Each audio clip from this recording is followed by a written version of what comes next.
Hoje nós vamos falar de uma história muito bonita. A história de um grande homem de Deus, de um grande sonhador. Por que dizer da vida de José? José lá no Egito.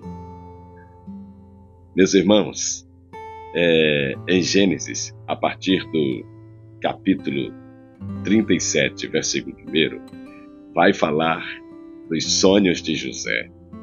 Agora, cá para nós, você aí, tem um sonho a ser realizado?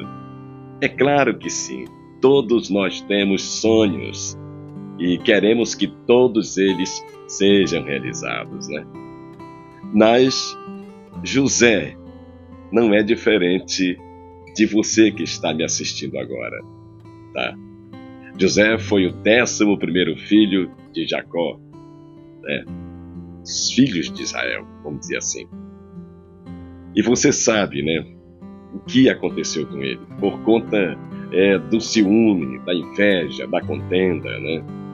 José foi vendido ao Egito, primeiro a uns ismaelitas, né, que passavam ali, mercadores, e compraram José. Os seus próprios irmãos o jogaram dentro de uma cisterna, dentro de um buraco muito enorme, né?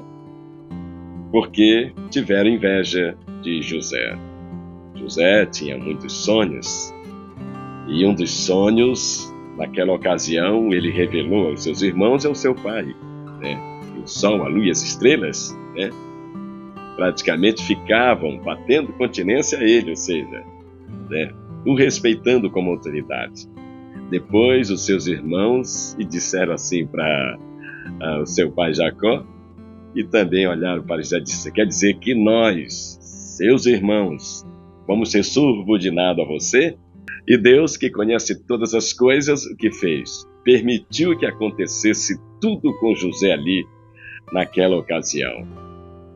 Meu irmão, minha irmã, se você está passando por provas, é porque Deus está permitindo que chegasse até você.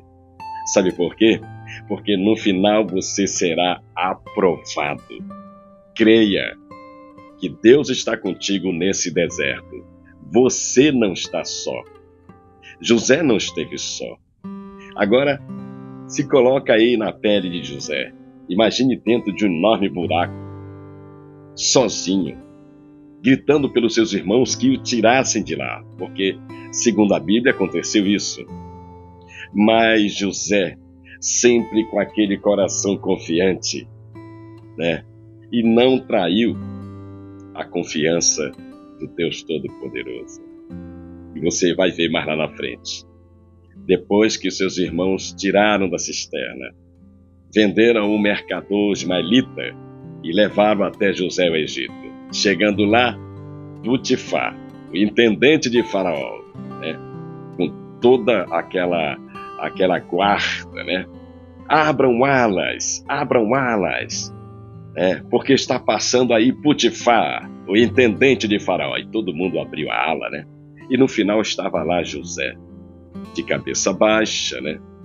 E, é claro, sempre confiando no Senhor. Cabeça baixa ali porque Potifar, na realidade, meus irmãos, ali ele era uma autoridade, né? Era o intendente de Faraó.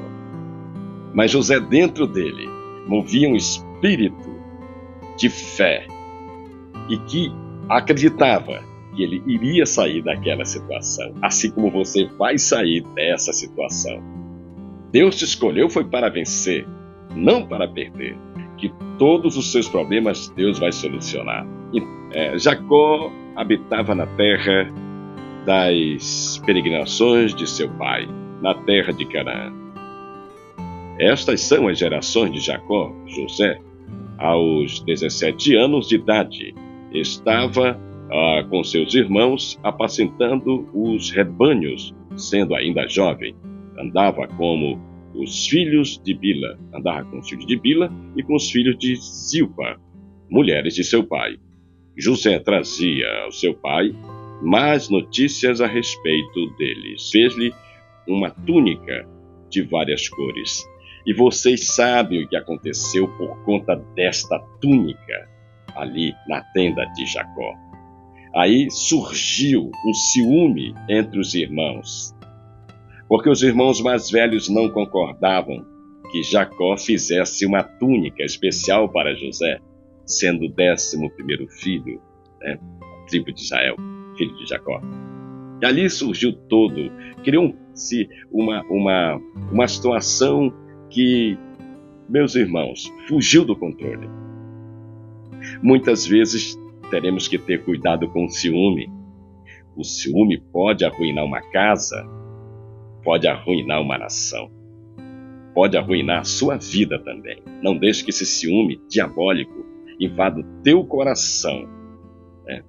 Porque isso é muito ruim. Foi o que aconteceu entre os filhos de Jacó, né?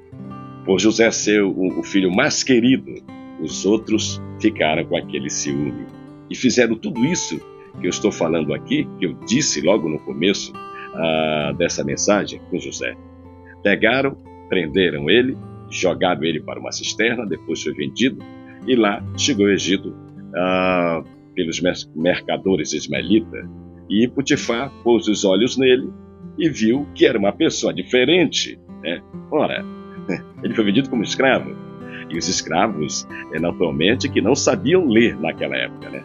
Mas José sabia, porque José era especial, era um homem escolhido de Deus, filho de Jacó, filho de Israel. E quando Potifar se deparou com aquele jovem, né, bem cuidado, né, e ficou olhando, disse: vou levá-lo, né, vou levá-lo. E levou José para dentro da sua residência. Gente, eu vou falar de duas coisas: o amor de Deus na sua vida e também a afinidade. A afinidade é muito perigosa. Gente, eu prefiro estar com o amor de Deus. Sabe por quê? Porque com o amor de Deus eu vou fazer a obra de Deus, não olhando para aquelas pessoas que me circundam para tentar ganhar proveitos dela. Não. Deus não mandou pedir dinheiro, não. Deus mandou que pregasse aqui, a sua palavra, e tudo de graça, né? Mas com muita fé que ele iria sair dali e vitorioso, apesar da inveja de seus irmãos, apesar de ter passado por muitos problemas. Chegando na casa de Potifar, Potifar se agradou do jovem, e detalhe, em tudo que José tocava as suas mãos, era abençoado. Deus prosperava. Sabe por quê? Porque José tinha um verdadeiro amor na sua vida. Ele amava a Deus, a obra de Deus. É verdade, ele fazia por amor o sacerdócio.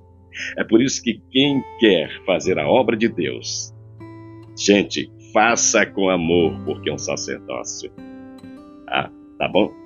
E José, ali de repente, aquela mulher, né, pôs os olhos em José, viu que José era um homem formoso, né, tinha lá a sua beleza, né, e começou a cercar José e dando em cima do jovem. Talvez ela pensou que José fosse mais um daqueles, né, lá do Egito. A gente sabe que Egito aqui, na atualidade, significa mundo. José estava lá dentro dele, mas não se contaminou com o mundo, porque ele tinha o amor de Deus. Se José não tivesse o verdadeiro amor de Deus no seu coração, talvez ele teria caído com aquela mulher e deixado a obra de Deus. Não é isso? Então vamos lá. José não tinha nenhuma afinidade com a mulher de Potifar. Sabe por quê, meus irmãos? A Bíblia diz que a carne ela é fraca, mas o espírito vivifica. José não tinha afinidade por ela. A maioria das quedas, meus irmãos, queira ou não você aceitar, é por conta da afinidade. Esqueceram o amor de Deus. Esqueceram que para fazer a obra tem que ter o amor verdadeiro no coração de Jesus para poder expulsar demônio, para poder pôr a mão sobre os enfermos e eles serem curados, para poder fazer a obra e apacentar. tem que ter o amor. Se não tiver o amor, nada. Já dizia Paulo ali em Coríntios capítulo 13. Não é isso? Tem que ter o amor, meu irmão. Tem que ter o amor. Sem o amor você não vai a lugar nenhum. Porque José não caiu porque ele tinha o amor de Deus e não tinha afinidade com aquela mulher. Só o sangue de Jesus. Mas Deus estava presente com seu amor no coração de José. E José não caiu, não pecou. Não errou o alvo em nenhum momento, porque ele sabia que Deus havia preparado uma coisa muito melhor para ele. Deus tem um plano na tua vida. E José ficou na prisão, mas Deus estava com ele. Não importa onde você está. Eu não sei a tua situação hoje, mas eu quero te dizer que Deus está contigo aí onde tu estás. É por conta das tuas limitações, da limitação humana, que muitas das vezes vem as provas e você não sente Deus, mas Ele está contigo. Não temas. Ele está contigo. Não abandone o teu barco. Tá no temporal? Tá. Jesus está aí. Apenas se desliga um pouco desta vida de correria do mundo e dobre o teu joelho. Faça como José na prisão. Vai orar, dobre o joelho e diga: Senhor, me ajuda. E que Deus abençoe. Eu vou orar por você agora. Eu não sei o que você está passando, mas Deus sabe. Senhor, meu Deus, meu Pai, neste momento eu te peço, Senhor, por este homem que está passando por problemas difíceis no tribunal ou problema conjugal. Essa pessoa que está enfrentando uma enfermidade incurável à vista dos médicos, seres humanos. Mas o Senhor cura todos os tipos de enfermidade, eu creio. Senhor Jesus, abençoa todos que estão ouvindo esta mensagem. Em nome do Pai, do Filho e do Espírito Santo, dê a vitória a eles. Amém.